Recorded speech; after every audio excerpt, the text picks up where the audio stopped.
How are you? We're here. I know. And you're in the nerve center. In the nerve center, ground zero, right? Thank you for inviting us into your home or office. I'm not exactly sure which one it is, but I'm sure we'll get to that as the conversation goes. And thank you for your time and your generosity today. It's super to see you. I think in the spirit of the time that we do and do not have, we're going to jump straight into it, if you don't mind. So I guess the first question is going back to the very beginning. What was the catalyst, the one thing that made you decide, this is what I want to be? Well, here's the thing. I never really had that thought. I mean, I was an event producer. I had done different things in my life. My kids were nearly out of the house. And at that point, I was really a stay-at-home mom working at home with my kids. And I just was like, my kids are leaving and I'm ready for more. And what does that look like? I never in a million years thought I'm going to become a food blogger and an author and an influencer. And I just never had that thought, which is like why sometimes the 5-year plan doesn't mean a lot, because if you just stay nimble and go with what's going on, sometimes there's a lot of good stuff just happening. So there was never a conscious thought, but I do think, being a person that embraces the idea of magic, and I do. I think that so many things led me up to this moment for sure. How much of that thought process then, because there's a lot of turmoil going on behind the scenes, families changing, circumstances changing, where there was a trust moment? I can do this, in terms of the journey that you're about to go on. Well, here's the thing. I didn't know I was going on a journey. I mean, I said to my friend Kate Schifrin one day, I'm ready for more in my life, and I don't know exactly what that looks like. It's like, do I want to join a book club? Like, what do I want to do? But I know that I'm ready for like another chapter. I'd been divorced, and I was like, I'm ready. My kids are gone. They're launched, and I'm ready for something more. So it was more like I loved food. I have a passion around food. I like sharing about food. What I'm doing now is what I have done really my whole life. We didn't call it a job. This is before we knew you could make up what you do for a living and do it from your home. So I never really had that thought. I just had the thought of I need another chapter. And I believe that when you've got that passion and you put the intention out there, that all of that can meet up with something that creates a paradigm shift. And that's, truly what happened for me. And even as it's all leading up and my business is growing and it's becoming something, it's like, you don't even know that that's happening while it's happening. I never, ever said, I'm going to be a food blogger. Like it just happened where it was like, there's a certain amount of people following, and what you now have to have a blog because you can't just keep direct messaging people your recipes, so we were forced into it. And I was like kicking and screaming saying, I'm not a writer. I'm not a blogger. We're just going to do it, but it's going to be a secret. That's a perfect segue then into what is the difference between being an influencer and a leader, or how do you combine those two roles into a job description? Right.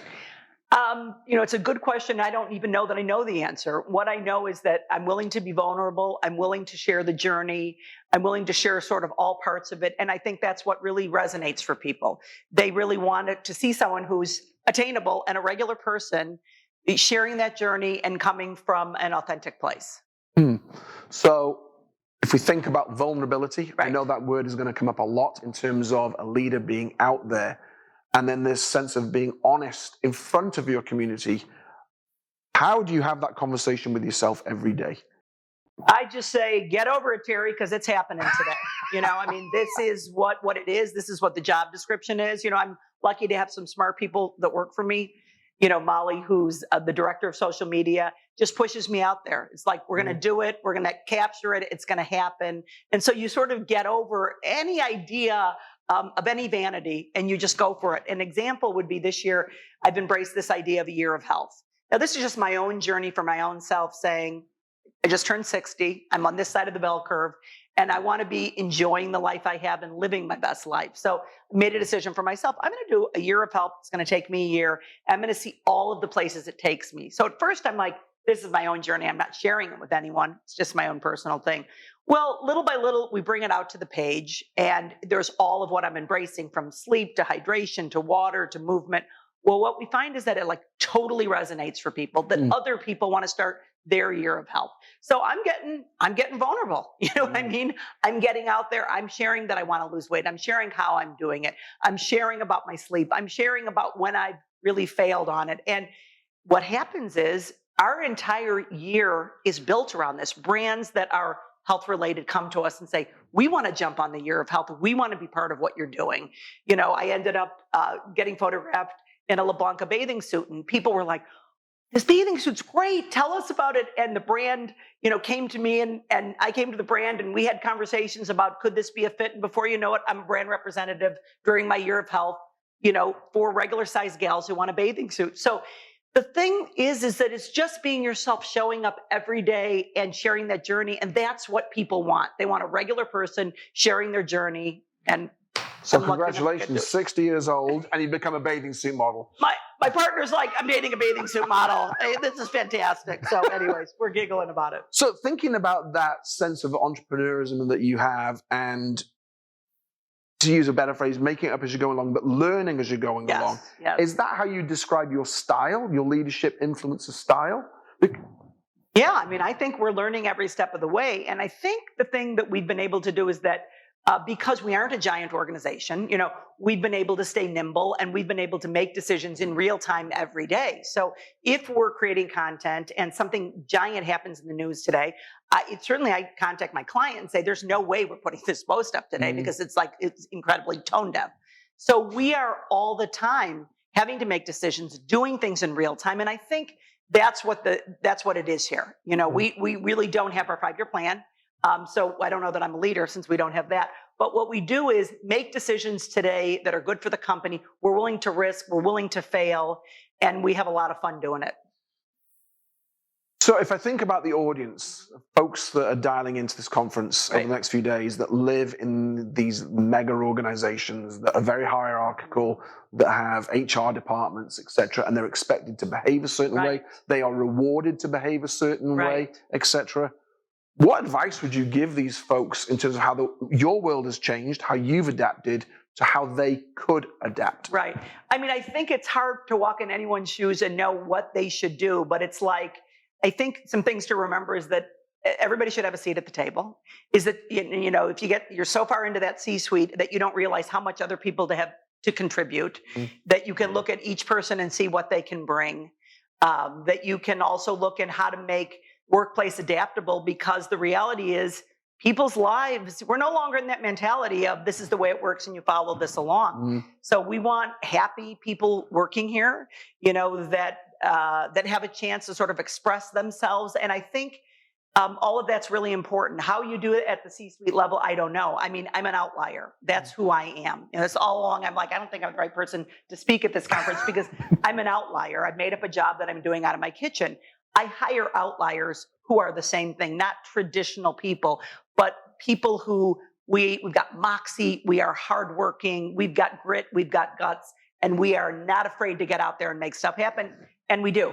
Well, let's tackle that for a moment about being an outlier. I would disagree with you. I would argue that you're a trendsetter and you're ahead of the curve because the rest of the world has had to adapt to working from home.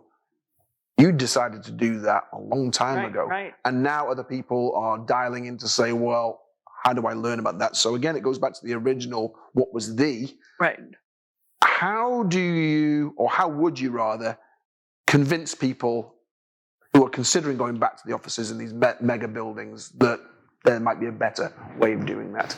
I don't know if there is a better way. You know, I think you want to have people together and you want to have people working hard. And, you know, I have people that come in here. We work a 4-day week and then we're all remote on Friday. So we have a lot that happens here and we make it happen and we get in here. The truth is, I don't know what's right for anybody else, but I think we're living in a world where we have to be responsive to what's going on, to the people that work for us, and we have to figure out how to make the best environment so that we can all work together, not only have a great time, but get some stuff done. That feels a bit Rainbow Nation to me, which I think is... I am a little Rainbow Nation. Which is great, right? I think that's really, really positive. So thinking about the influencer, are there, as the world has changed, and it's been very volatile for the last 4 years. We won't get into that part of it, of course, because there's no politics allowed. But Are there any subjects that you do and do not go towards? Are there things, how do you put brakes on that influence a conversation if your audience is asking you to provide a point of view on that? First of all, I think you have to say, can I add anything to this conversation? And there are conversations going on where it's like, I cannot add anything to this. But I also think you have to say, what are my values? What is important to me? What is important to the brand? And, in many ways, I am the brand. So I am going to speak about things that are important to me. And I think that it's necessary in many ways to take a stand and understand that you're going to lose some people along the way and you're going to gain some people. I remember Ronnie at the Primal Gourmet saying about his followers that he didn't want followers, he wanted leaders.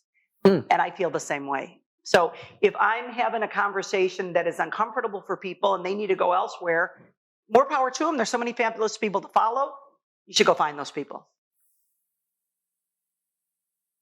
So thinking about that terminology, and to use another example of an influencer, someone like Lady Gaga with the Little Monsters, is that how you refer to your community? And are they leaders in their own right? Or how do they refer to themselves, and how do you refer to them? Well, they are self-named. Crumbles. And so they're a fantastic community of people, I think, that want to make a difference in the same way that I care about. And they show up and are a part of all we do. And we're like, we've done this amazing book tour all up, across the country, and we have wonderful meetups, and they make a real difference for the brand. And, in my cooking, I call things magic elixirs, which are shortcuts to deliciousness. But an analogy is the crumbles really are our magic elixirs. They show up for us. They care about what we're doing. They care about the brands we represent. And they care about the conversation we're having. So for us, it's so important. And I mean, know your customer. So for us, if it's your pottery customer, that means being very much in touch with them, talking to them, doing, private stories for them on Instagram so they can see the products, thanking them when they bought our products and sending them things out that, we want to share with them.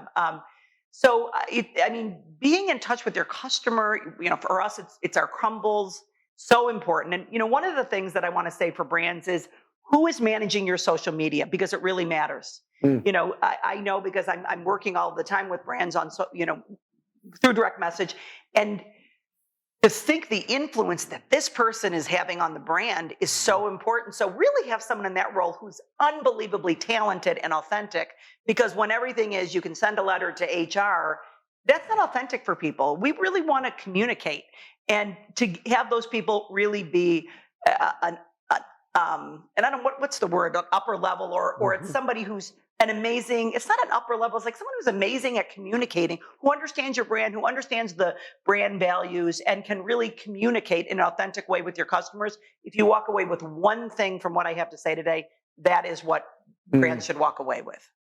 So thinking about, there was no plan, and there still isn't one. There's no job description. It's a very vulnerable place to be. You have an audience of crumbles every day, waiting with bated breath for you to help them out in their daily lives. But you've now added pottery and author to the mix. What was the big transition from influencer to author, and what have you learned from that? And mind you, we have a podcast, we have a weekly newsletter, we've got Pinterest and TikTok, we've got all the different platforms. I think an author was just one more of these things where it's like what you learn is that you can do something that's really hard, is that you can take a project. Here's what I want to say. If you can get your kids into college, you can do anything. And that's what writing a book is like. It's just like doing one thing and writing a cookbook, one thing in front of the other. You're going to discover this one day. It's just doing one foot in front of the other. But it's more like, what is it like to manage a major project and come on the other end and to be successful? What it means is making a lot of mistakes, and being okay with it. We joked earlier about Rainbow Nation, about your boardroom versus some of the maybe more predictable boardrooms for the audience here. What you're really talking about is trusting your team. 100%. 100%. How? Yeah. I mean, it's like bring people in, give them some autonomy and things to share. Certainly appreciate them in whatever way you can. Let's have work be as fun as it can, and hire smart people. And don't be intimidated if someone has much more to offer or knows more than you do. It's really to have a lovely kitchen where everyone's having a great time. And I think people work best really when they are not only encouraged but appreciated, and you can let them shine and bring everything out. So when for me, when we're doing something, and I know this is really somebody else, like with a client, this is Molly's idea. I'm every time going to say Molly had this idea or Fernanda had this idea, because how wonderful that they bring these gifts, Right. to the team. So thinking about time and making mistakes again, and the audience. Boardrooms are going to set a 6-9 month window where they're going to make decisions. Everybody goes away, right, and then come back. That's a lot of runway for mistakes right, to be made before they can be corrected. Right. You're living in a far more 6-minute window versus a 6-month window. Would that be fair? I mean, often when we produce new pieces for the pottery, it's certainly more intentional. We're working on, let's say, a Roy bowl, and it's defining it and seeing it, and and all of that. But for example, Memorial Day, we decided we were going to do some kind of promotion. And so I called, over to the studio and said, is there a way we can have one of our small prep bowls? It can have a special blue and red for Memorial Day. Could we have a special blue in a week, and can I get one? She got it to us. We did the promotion. We had it out. We made it happen. And I mean, that's sort of the fun. I know that not everybody can do that, but it's like, in what ways can you do that? In what ways can you make decisions that are in real time? How can you respond and sort of get out of being locked in and add some creativity and things to it? I know that not everybody could. It's the only environment I could be in. I could never, we have young people, they want to go off and work in a corporation. Mm-hmm. They don't understand they're going to go, and it's like, it's soul crushing, Sorry, gang. But the reality is that that's not an environment for me. I am an outlier, that's always who I've been, and I think always who I will be. And so I look for people, and it's like, it's like, what is your pedigree? Do you have this experience? Do you have that experience? It's more like, I look for the kind of person that they've got it, and they are going to make it happen. They're going to go out there and they're going to figure it out with us. And I've done that every step of the way, and I've hired amazing people. I think in many ways, it's my superpower, hiring great people. So thinking about, you are the brand, mm-hmm. You have this superpower, you've surrounded yourself with brilliant people, you allow them this room to fail yep. fast, but learn quickly as well. How do you stay ahead of what's going on? What does that magic look like? Yeah, it's hard because I work a lot of hours, and that's why this year there's been this priority for me, and I've got to prioritize myself, which has meant like time off social media on a lovely vacation, and trusting people that work for me to say it's all going to work out. So we, part of it is when you start, and when we started with Zach and I, and we were kind of on top of everything. There's a point where you can't be. And as my dad, who was a wise man, once said to me, and he headed up a company, he said, if you're the CEO and you find yourself in the dental plan meeting, you're in the wrong room. So I remember the wise words of my dad. And so what that means is I'm not always, sometimes like Fernanda knows more about TikTok than I do. So it's like, if she can bring some great stuff and make it happen, that is like really exciting. And you have to learn at a certain point, I know how to hang on tight, and it's a lot like parenting. Parenting is hanging on tight, and then eventually it's really letting go. And I think in many ways it's the same thing here. It's like, it's not just Zach and I anymore, and I can't hang on tight. I really have to embrace other people coming in and knowing a lot more about TikTok, and it's like, let's go. That's the beauty of having a great conversation and thinking about parenting as an example. I think everybody that's a parent on the call will understand that you hear your parents coming through you sometimes as you move to the next generation. How much of an influence was your dad on what you're doing? Well, both my dad and my mom were such an influence on everything. My mom was a person, like, she loved life and she completely embraced it. And my dad was a brilliant operations guy, and they had the perfect marriage of qualities. And I know that my dad would be super freaking proud of what I'm doing. I know that he would be tickled. He would be tickled. And it's interesting to me that all of this that happened for me came after my parents died, that there was room in my life for all of this, but I know that they would be proud. And my dad taught us to really, to trust our instincts. It was the big thing that he taught us. There are smarter and more well-educated, and they're always going to have those people, but it's like, pick yourself up by your bootstraps, hard work, passion, make it happen, and trust what you believe. And every time I don't trust what I believe, whether it's a hiring decision, I regret it. But you also hire smart people and listen to what they say. You know, by nature, I'm like, let's get it done now. Let's get it done now. But what I've had to realize is that isn't always going to be the Teri system. And even in working with artists to go, it isn't always going to be exactly the Teri way. And part of it is to embrace that it isn't, to get some patience. It's, you know, I think it's probably been the biggest learning lesson. And the thing that I've struggled with the most is just the potter once said, I said, well, I'm patient. And the potter said to me, compared to what? It was like, oh, wow, that is good. So it's like understanding, let's really work with our suppliers. Let's be amazing partners. It's something I learned from my dad, you know, the three-legged stool. And it's like really to embrace these partners, but to be an unimaginably great partner, you know, to help them. And sometimes that means really be honest with them about a direction that they're heading that you think is a bad idea. I am not afraid to say, okay, I just want you to know this is a bad idea. And on this page, when we do it, we really want to succeed for you. And let's do it the way we think it is. And if we fail, we're going to redo it for free, you know, your way. So you talked about going on this next journey and working hard, putting yourself in a difficult place to write a book. Great. I mean, lots of people would want to write a book. You know, the great next American novel. You happen to write a cookbook. But then you go on this book tour. That's putting yourself out there again, and nationwide. Nationwide. If someone had told us we would stop, we should have. But I said to myself, we're going to do a book tour. We're going to go to 27 cities. We're going to get sponsors, and we're going to make it all happen. For the love of God, we did it. But it was like we, you know, got a beautiful media kit.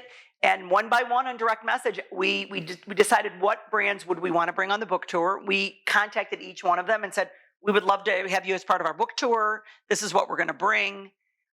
And we got our sponsors and brought it. And I mean, I think our sponsors felt like the value that we brought for what they got, that we really made it happen. So I feel very proud of that. And when you tell the publisher you're going to get the book tour, because, you know, publisher, like, they send you 3 places and put you at the Holiday Inn.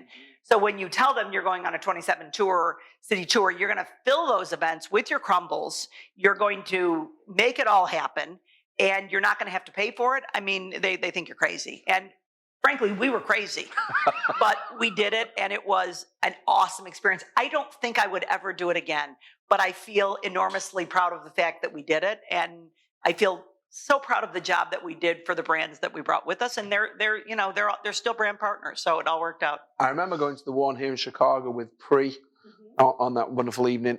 Is that the perfect storm then of the communities that you talk about, that book tour? Because it's the collaboration piece, the crumbles are showing up, here's the actual product itself, there's you in the center of it, people that might not know but they're intrigued. Is that what you're talking about? It's pretty awesome.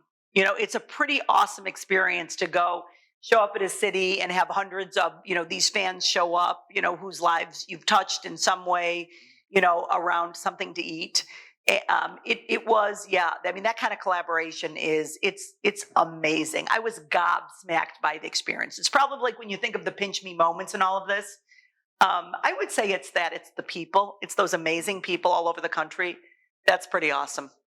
Based on the journey so far, the things that you've accomplished without a plan, the influence of both your mum and your dad from an operations, and how proud you would be of what you've accomplished. So let's kind of list them. So swimsuit model, author, potter, influencer. How do you measure success if there isn't a plan? Well, I mean, first of all, the bottom line matters, right? You know, do we have money in the bank and are we paying everybody matters. I think, but also it's like, are we making a difference in the community? That really matters to me. I came from and I grew up from a make a difference. That was important to us. It was important to my dad, important to my mom, and I saw the way that they did it in the community. So even at No Crumbs Left in the community, you know, when COVID started, we did a drive where it was like, we're going to put aside a certain amount of money to help our crumbles who are really struggling. Then other crumbles came forward and said, I want to contribute, you know. So we've had a lot of these models where it's like, we have this great pottery line. We know that not everybody can afford it. So we set aside a certain amount of money for people in the community who can't afford it. And then our crumbles add money in. To me, that is so successful that we are able to, at Christmas time, give away a certain amount of pottery on our Santa fund, that we can give away groceries, that we can make a difference, and that other people in our community do. Those kind of things are, you can put no price on that. And that is so good. It's good for my soul. Does that, thinking about the bottom line and those activities, how do they affect your business plan? I think only in a positive way. I think they only affect them in a positive way. In every way, it's its own magic elixir to push everything forward. Because if we don't care about making a difference in the world, if we're living in this world that we're in, and that doesn't matter to us, that's such a sad day to me. If we are leaders, let's lead and let's go out there and do whatever we can. The term collaboration comes up a lot in conversations with you, which also alludes to a certain sense of vulnerability as well, because you're giving something away. Again, you're exposing yourself in a certain way as well. How difficult of a step was that the first time to be that vulnerable, to collaborate with someone else that has different ideas? I'm kind of a scrappy girl, and the business was tiny. And on a Friday night, I remember emailing Allclad and said, would you like to do a collaboration with me? And at that point, it was just like, would you give me a pan to give away and I'll do a contest about it? And that was and they answered me within an hour, and I was working with Allclad. And then I could go to Zwilling and say, I'm working with Allclad, would you like to do a collaboration with me?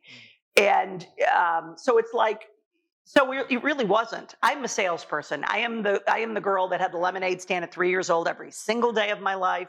And one day my mom said, I'm going to the store today. You cannot sell any lemonade today. And I said, okay. And she went out. This is when you'd leave perhaps your 3-year-old, I don't know if my dad was there. She came back and I'm all set up with the lemonade stand. And she said, I told you could sell lemonade today. And I said, oh, it's not lemonade. I'm selling water. And she said, how do you sell water? I said, you put ice in it. So I was above the trend. I was before the trend then, right? So for me, the collaborations and working with the brands and knowing that we are experts at our platform, that we really make a difference, that we drive sales to them, that we are a true partner for them, that when people go out and they see Spindrift, they think of Teri and they take pictures of it and they send it. When their kids are drinking it, they send it. That's the best part of my job. I love the collaborations. I love making a difference for the brands. It's great. And I think partnering together, when people can partner together and we can create something amazing, that's the best day in the world for me. Looking back, if you could go back to that moment, which wasn't really well defined, but that time period of change in your life, what advice would you give yourself if you could go back in time? I'm going to go for it, because it's all going to work out. Go for it and make it happen. And, it's hard in a business not to be scared. We're entrepreneurs. It's hard not to get into a scared place, but it's like you just have to push past that with joy and make it happen. So I would say go for it. And at No Crumbs Left, what we say is, let's go. And that's what I would say. Let's go. High energy, lots of positivity. There is also a certain amount of compassion that comes out in your conversations, watching your podcasts and the community you have, which goes to the vulnerability piece as well. What advice would you give yourself going forward beyond the go for it? It's really great. I would say, for us, we're at this time of growth and expansion. So now we're sort of seeking out next level people, bringing in, and it's like, it's okay, to be at this point. It is okay to be in the swimming pool, not in the deep end, not sure you know what to do next. It's okay, because all of the next things are going to happen and you're going to figure it out and you'll make it happen. I mean, I think that's really what I would say. When you say go for it, is there a certain sense of irresponsibility that comes with that? I think there's not irresponsibility. I don't think I live my life, let me just say this. I'm both a rule breaker and a rule maker. So I don't think it's irresponsibility, but I think it's certainly trust, and it's drive, and it's knowing that whatever you don't know, you can figure out, you can learn, you can find the right person. I think it's more a matter of settling oneself into your deepest self and saying, it's all going to work out. How do you provide a red light, green light for yourself in that conversation mentally? I would say I've got smart people around. I have my partner who is, an amazing business person, and he is definitely my red light, green light. I've got Molly, who is great because she is a good red light, green light. So I would say, having some smart people and having, wonderful influencers who help you, wonderful other leaders. Go to other leaders and don't be shy to seek them out. People seek me out to help them all the time, and I seek out smarter people than myself all the time also. So tomorrow I'll be making a presentation to kick day 2 off around the terminology, definition of the word leadership. What does it mean to you? I've been thinking about it, and the truth is it completely pushes my buttons as a title, because it's like, what does it even mean? And does it mean like some people are more important or some people are better than? So there is this whole thing for me where it feels like it feels like this exclusionary term. So it kind of pushes my buttons to say, like, I'm a leader. It's like, truly, I'm a gal that loves to eat. I'm passionate about food. I'm passionate about life. I've been given a platform that, we created out of a thread where people come, and the people that come care about the things that we care about. And there are many people who come that don't care about food, but they kind of just like the joy and the journey, and seeing how I'm slipping and spilling along the way. Sure. That gives me a sense of being a maverick, which is leadership in its own right? You're doing something different, but you are understanding what the rules are so that you can break them. Because you talked about you're a rule maker and a rule breaker at the same time. Right. Is that fair? Is it fair to be both? Yeah. Oh, well, I'm a girl who wants the dessert first. So unequivocally, it's fair. It's like, we're living life. Let's be both. And let's be bold. And so what that means is sometimes we do have to follow the rules. Sometimes it's like we have to accept that everything isn't exactly the way I want it to in the moment it is. But we have to be willing to break it. We've got to be willing to fail. We've got to be willing to get out there and do it. We have one life to live. This is it. Let's fully embrace it. And so I would recommend people be both. So again, thinking about the audience in these mega organizations with these very rigid structures in place, and everything that we've learned in the last 4 years, specifically in the last 12 months, is that your advice to the audience today? Or what advice would you give them about what the future could look like? Well, what I would say is it's we've learned nothing, this last year. We've learned that it is important as leaders that how can we create a seat at the table for more people? How can we, from a really authentic and not a performative place, make a difference in our organizations, look at our own privilege, what it's brought us, and understand the way that it has affected us and maybe affected others in a way that isn't positive. So what can we specifically do in our organizations to make a difference? What organizations can we donate to? Who should we be hiring? Who do we need to create a seat at the table for? So every way that we can, we are called to make a difference, and it is incumbent upon us to do that. Some folks who have shareholders, etc., who have also been trained in a certain way to behave in a certain way because they're rewarded that way because of the structure. That's a very scary answer.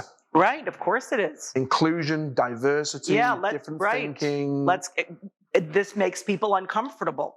I get that, but just because you're uncomfortable doesn't mean that it's not time to shift. And that is what being a leader is bringing in, ushering in that change, helping people get and understand it, and leading in a way that may make you uncomfortable and make some other people. And guess what?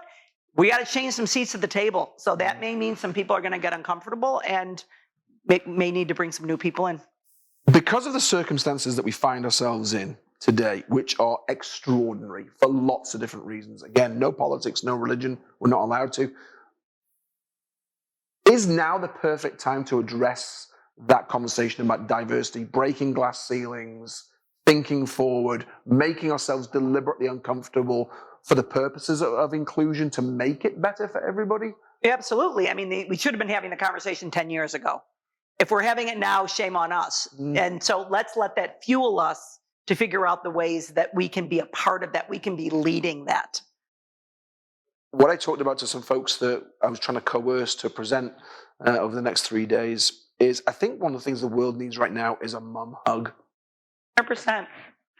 100%. And I think it's why people follow the page, is because I am the mother, the sister, the aunt, it's that regular person kind of thing. And people come for those mom hugs. Absolutely. I can't tell you how often I'm in the DMs with somebody who's got their broken heart, something that's happened, somebody who's lost a parent. I mean, people who've lost parents find me. We all have to find each other.